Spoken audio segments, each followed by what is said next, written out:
What makes a work of art important? The overall quality, cultural impact? Does a work of art somehow expand the possibilities of the medium? Or is it a confluence of these and other variables? The question becomes more complicated depending on which artistic medium you refer to, with the most complicated, in my opinion, being video games. For the past several years, I've used my YouTube channel to try and highlight games for their artistic and cultural significance, so we could collectively discuss, analyze, and sometimes rank order them. My method of doing this has involved a continuous back and forth between myself and my audience, drawing upon the wisdom of the crowd to know what important games to seek out. Naturally, I have found certain games are mentioned more than others, and the reasons for their citation tend to be quite consistent. Such games include the likes of Ico, whose minimalist design philosophy inspired countless masterpieces. One such masterpiece it inspired is another game that people tend to cite as one of the most important, Dark Souls, which, along with Demon Souls, birthed a whole genre and subgenre of gaming. There's Metal Gear Solid, with its cinematic presentation and politically charged storytelling. There's World of Warcraft, with its long-standing popularity and cultural relevance. And of course, there are the architects of gaming with Mario, Tetris, and Pong. Most, if not all of these games would certainly be in the top 10. But I ask myself, which could be considered the most important? As I said before, I believe it is reasonable to suggest that that game would need to meet a variety of criteria and not just have an outsized impact in one respect. So I asked myself, is there a single game that influenced countless numbers of other titles, helped birth its own genre, had cultural impact, had high quality and progressive game design, writing, music, and lasting appeal? If I'm being honest with myself, I believe there is only one game that meets all of those criteria and then some. That game is Deus Ex. Now, unlike the other important games I mentioned, boiling Deus Ex's importance down to a few easily understandable bullet points that you immediately accept is futile. I could describe it as it is, which is a cyberpunk-themed action game whose story predicted the future and whose gameplay design became so foundational to so many games that it's now taken for granted. Unfortunately, due to the grandiosity of those claims and Deus Ex's comparatively lower levels of popularity, those statements aren't just taken as obvious facts, in the same way that, say, statements about Ocarina of Time's importance to the adventure game genre are. Today, I want to make my small effort to correct that. Before I do, I am happy to say that any story spoilers for Deus Ex are reserved for the final section of this video, so you can watch all the previous sections safely and you can easily navigate using the time codes below. With that out of the way, I believe the best way to start presenting my thesis is to understand the state of the video game medium prior to and following the release of Deus Ex. The idea for Deus Ex came to the game's director, Warren Spector, in January of 1993. At the time, he was working for a company called Looking Glass Technologies, producing several influential titles including Ultima Underworld and System Shock. Due to technical limitations, the vision he had for Deus Ex could not be fully realized, so Spector had to settle for putting elements from his dream game into those other games. Those elements would be the seeds for the genre that Deus Ex would ultimately set the standard for and popularize, that genre being the immersive simulator. But I will elaborate more on that concept in just a few seconds. After being laid off from Looking Glass Technologies, John Romero, the godfather of the first-person shooter genre, got in contact with Warren Spector and made him the following offer. Come work for me, and I will let you make your dream game with the biggest budget you ever had and full creative control. Yeah, the notion of full creative control plus a huge budget for your game was still possible in the year 2000. These days, unless your name is Hideo Kojima, the chances of a single game developer being offered this kind of opportunity in 2024 are about as likely as an anime crossover event featuring Berserk and SpongeBob. Anyway, Spectre obviously said yes, and with the advances in technology that came over the next 4 years, Deus Ex could finally begin development in 1997. Now, as I just said, Deus Ex would be the game that would popularize the immersive simulator genre that Warren Spector had been trying to birth for years. So how can you challenge a perfect... I know, we'll acknowledge that big-ass elephant in the room in a second, just hold on. So, what is an immersive simulator game, and why was Deus Ex of particular importance to not just that genre, but others? To best explain this, I need to start with why it was important to Warren Spector to promote this genre in the first place. Deus Ex was Spector's response to the way games were being creatively pigeonholed at the time. In the minds of publishers and financiers, a game had to stick to one genre, because trying to be more than one thing might put off customers. See, a game like Doom, though legendary and important in its own right, is strictly a first-person shooter game. A game like Thief: The Dark Project, one of the OG stealth games, is strictly a stealth game. You can't sneak around enemies in Doom like you can in Thief, and you can't go on a murder spree in Thief like you can in Doom. Here, Warren Spector saw a problem. If you buy one of these games and you can't adapt to the gameplay systems, then you're not going to want to play it, and you probably wasted a good chunk of your money. What Spector wanted to do was create a game where you could sneak around enemies if you can't shoot well, or blow everybody's heads off if you can't sneak. Moreover, he wanted to make it possible to not have to do either of those things and instead rely on RPG systems like stats and dialogue trees to solve problems. Ideally, the blending of the FPS, RPG, and stealth genres would result in two things. First, such a game would end up being more popular because freedom of choice would appeal to a variety of different tastes. But the second result, however, ties into the core reason why I believe Deus Ex is the most important game of all time. To Warren Spector, the key element of an immersive simulator game is what he refers to as emergent gameplay. By that, he means empowering the gamer to figure out their own solutions to a problem rather than rely on solutions predetermined by the developer. I'll cite two examples. If you're detected by an enemy in Deus Ex, they are programmed to run towards the alarm bell.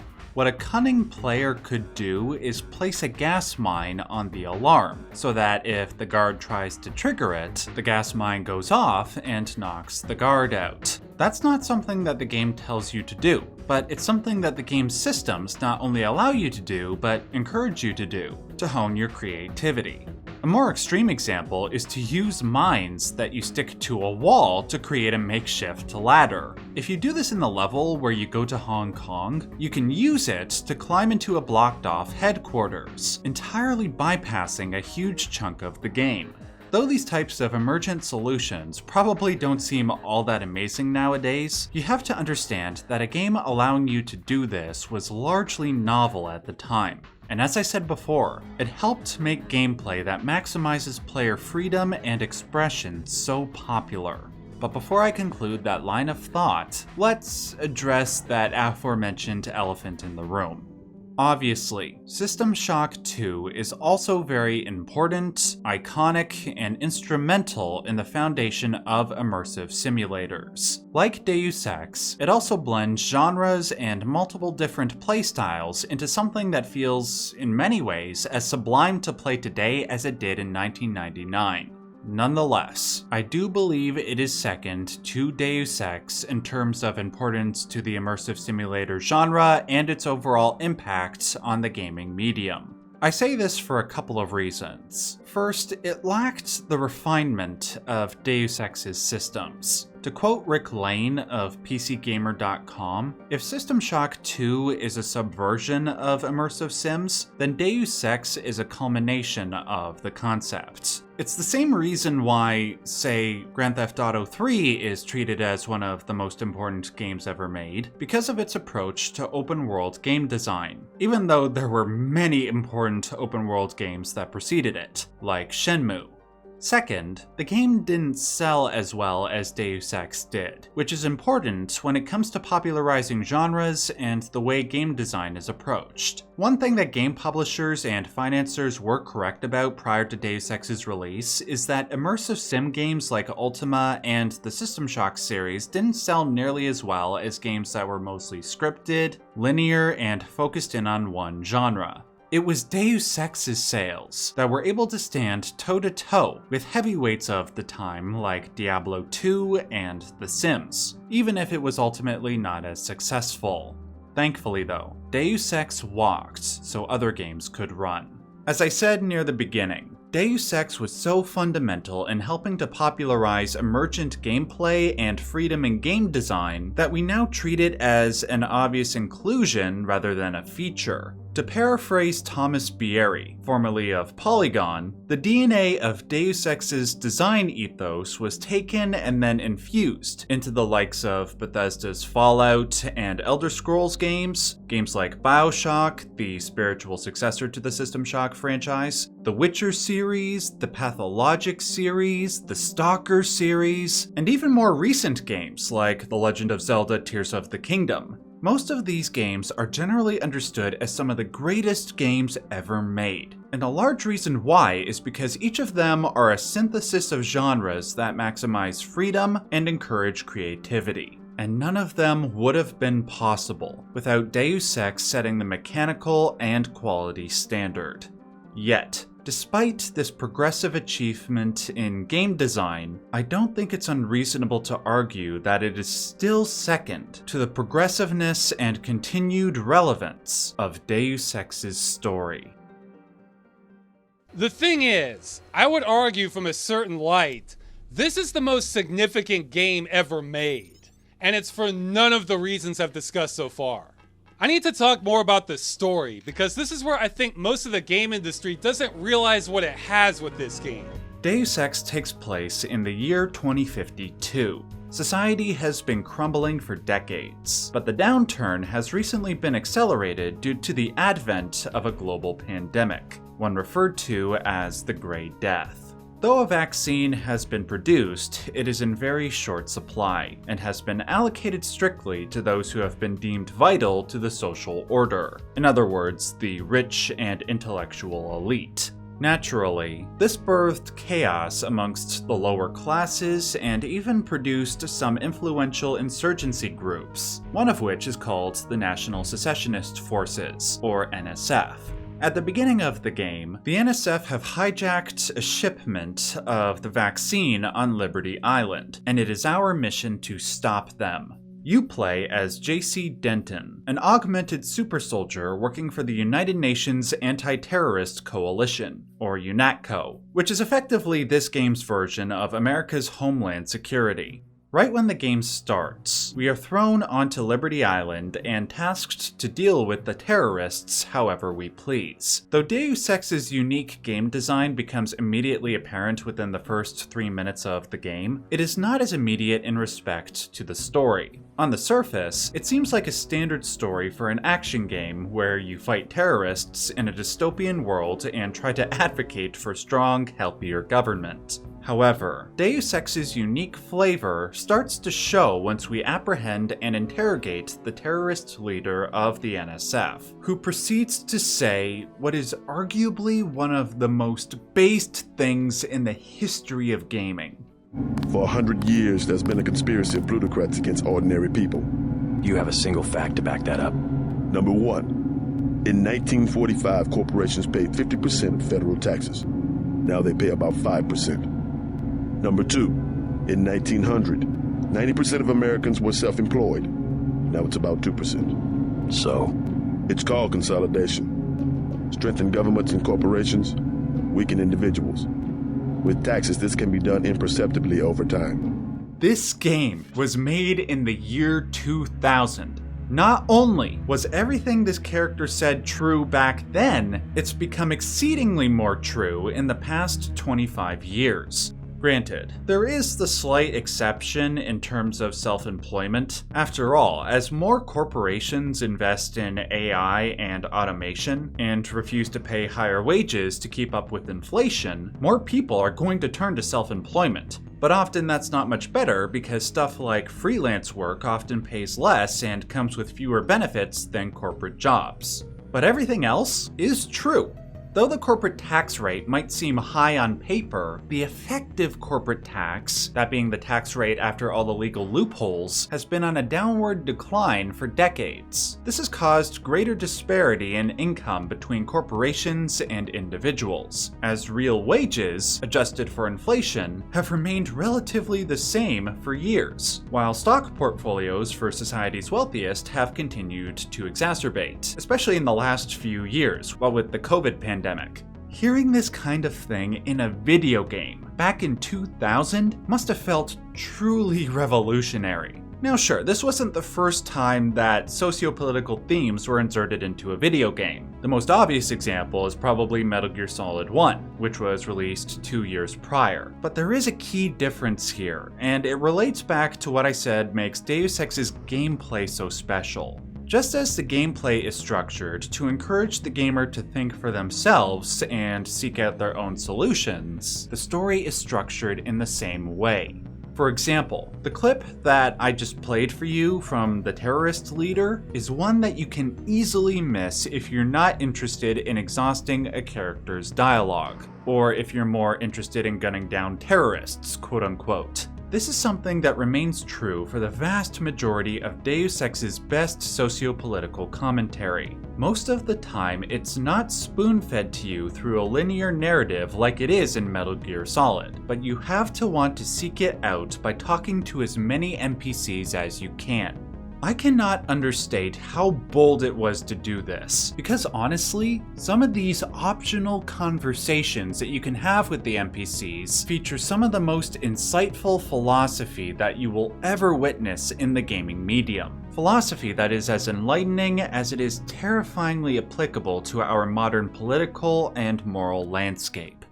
Now going back to the NSF leader, if you listen to what he has to say, it plants a seed of distrust and discomfort in the mind of the player. It makes you question whether or not J.C. Denton's employers are the good guys, which then motivates those who want to play the game ethically to seek out more information through NPC dialogue, through text files and newspapers, not just to set things straight, but also because doing so could determine whether or not you commit unethical acts. In other words, those who play the game blindly might end up killing a lot of innocent and/or moral people. Those that don't play blindly, though, are incentivized by the game's structure to immerse themselves further into the world, which, in turn, conditions them to think even more about their problem-solving methods, doing even more to build and strengthen the gamer's ingenuity.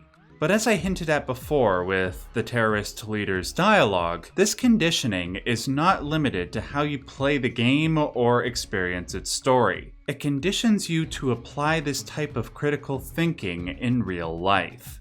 See, one of the most famous aspects of Deus Ex is how it integrates a variety of real-world conspiracies into its narrative. The most recognizable ones include the likes of Area 51 and its harboring of aliens, or the Illuminati, which is a secret cabal of supposedly enlightened individuals who rule the world from the shadows. Alongside that, there's stuff like Majestic 12, the Knights Templar, Selection for Societal Sanity, the Echelon Project, and most important of all, Chupacabras. Given that this is the internet I'm speaking on, I'm not going to speak to the truth of these conspiracies. And honestly, their truth or falsity isn't the point. What matters is the fact that these dubious conspiracies are presented alongside a variety of information that is factual about our reality, which in turn empowers the discerning player to try and distinguish between what is and isn't real.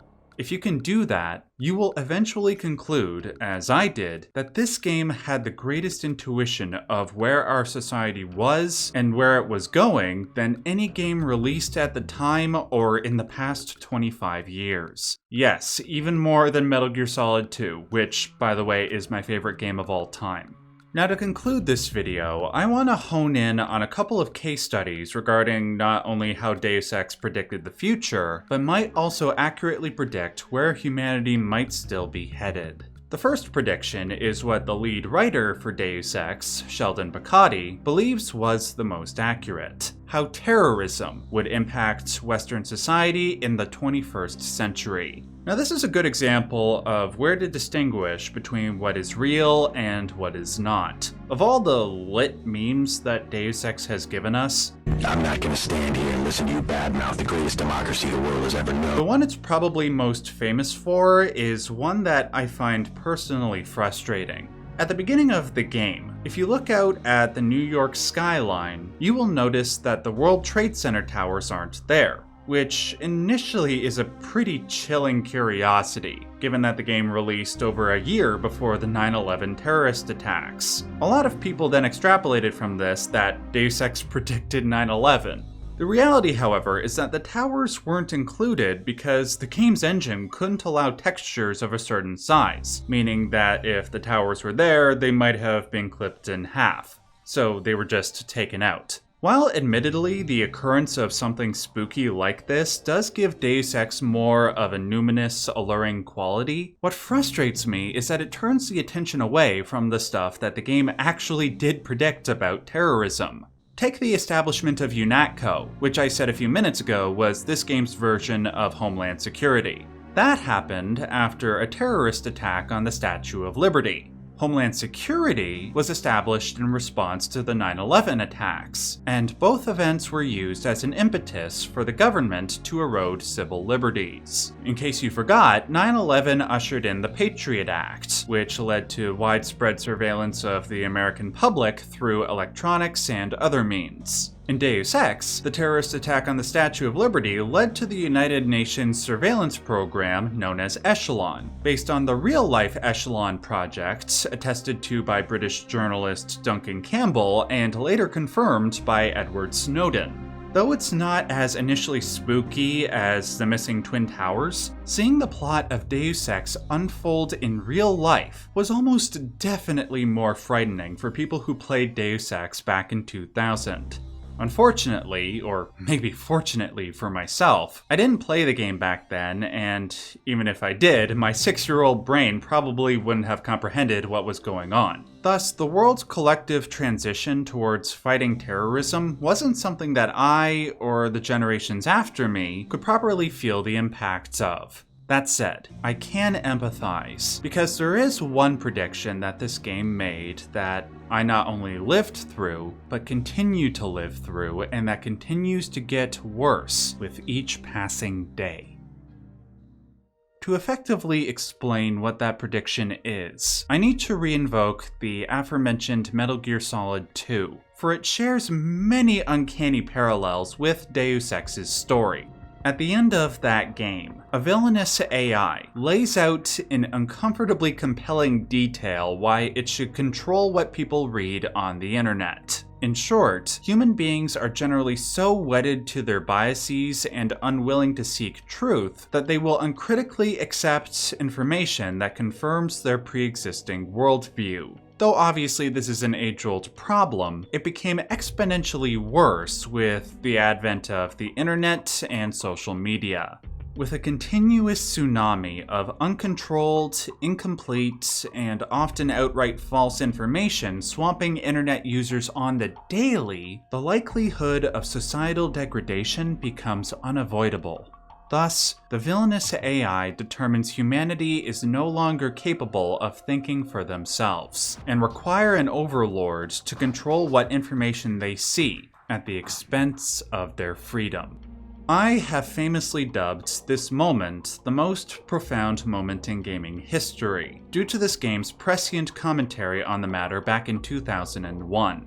That said, it would be intellectually dishonest to ignore the fact that Deus Ex also tackled the same subject 1 year prior. Though I do not believe any single moment from Deus Ex rises above the one from Metal Gear Solid 2, the overall presentation and discussion of the issue is roughly on the same level of profundity. Towards the end of Deus Ex, it is revealed that UNATCO was, in many ways, a front for the clandestine organization known as Majestic 12, which, in this game, broke off from the Illuminati due to an internal dispute. The leader of Majestic 12, the villainous Bob Page, co-opted UNATCO's Echelon surveillance program in order to create something stronger known as the Aquinas Protocol, which would grant Bob omnipresent and all-powerful control over the internet. And this would be accomplished by merging his brain with an AI known as Helios. This, of course, parallels the Patriot organization in Metal Gear Solid 2, which created an AI to institute the Selection for Societal Sanity program.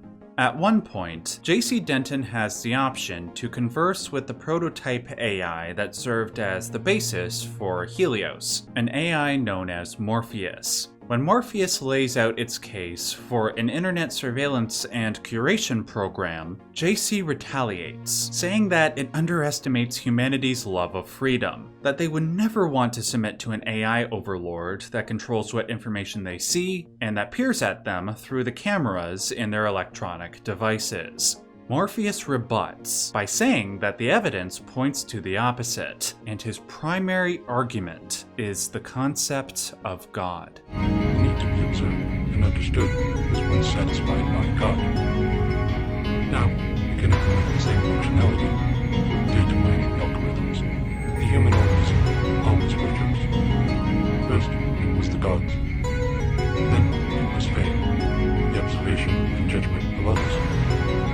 Next, it would be the self-aware systems you have built to realize truly omnipresent observation and judgment. You underestimate humankind's love of freedom. The individual desires judgment. Without that desire, the cohesion of groups is impossible. And so is civilization. God was a dream of good government.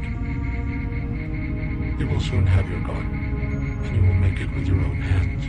Though JC is very correct about humanity's love of freedom from control, it is also true that humanity will neglect the responsibilities that freedom necessitates. When that happens, like when society can't determine truth from untruth or right from wrong due to the flood of mis and disinformation, some would rather offload that responsibility onto a godlike figure than take responsibility for themselves. If you don't believe me, take a look at the comment section on my Metal Gear Solid 2 video and see how many people agree with the AI and wish something like it existed. It's terrifying. So, if humanity is not only unable but unwilling to regulate themselves, is an AI overlord that controls what information we see inevitable? Maybe. But it is also possible that we can find new ways to empower the individual, to find new ways to critically think. Though Metal Gear Solid 2 champions this ethic, it admittedly doesn't offer any concrete solutions beyond telling people to seek truth. But Deus Ex might have one. The game features 3 endings. The first features you blowing up the internet and bringing the world to a new version of the Dark Ages. The second has you join the good members of the Illuminati to stop Bob Page. The third, however, sees JC preventing Bob Page's merger with the Helios AI, which he does by choosing to merge with it himself. He does this because the combination of Helios's data matching algorithms with that of a human concerned with his species' survival would ensure that the internet's regulation would be strictly for humanity's benefit. In effect, JC would become a Christ-like figure, which is appropriate because that's what his initials actually stand for. Just as Christ was arguably the defining figure of the last 2,000 years, JC would be the next. He would become a messiah for billions. Now, of course, I am very skeptical about the notion of a benevolent dictator, but I do believe that the central principle of human augmentation is not only the answer to the struggle against misinformation, it is where humanity is inevitably headed. After all, the process has already begun, what with us being constantly attached to our smartphones and the advent of Neuralink technology. Even if the process of actually augmenting our bodies and minds might seem scary, we must not lose sight of the ultimate benefit that would result, and that is to preserve the freedom to choose our own destiny and think for ourselves. Deus Ex is truly a masterclass of storytelling, and for this kind of thing to exist in the year 2000 is almost unheard of. It's a timeless classic and easily one of the most important games of all time, and most of the public agreed too. Deus Ex is the most important game of all time because it used a combination of progressive gameplay design and immersive storytelling in order to condition the gamer to think critically, and it did it in a more effective, accessible, and entertaining way than any game I have ever encountered. It is as relevant today as it was back in 2000, and will continue to be relevant for decades to come. If you have never played it, please go pick it up on Steam or GOG. It is still a sublime experience 2.5 decades later. If you like this video, please give it a like, that helps me out a lot, and please consider checking out my Patreon and YouTube membership section if you want to help ensure the continued production of videos like this. Finally, make sure to subscribe, because this is just the first of a new series of videos I am doing on the Deus Ex franchise. Until next time, remember to stay safe and stay yellow.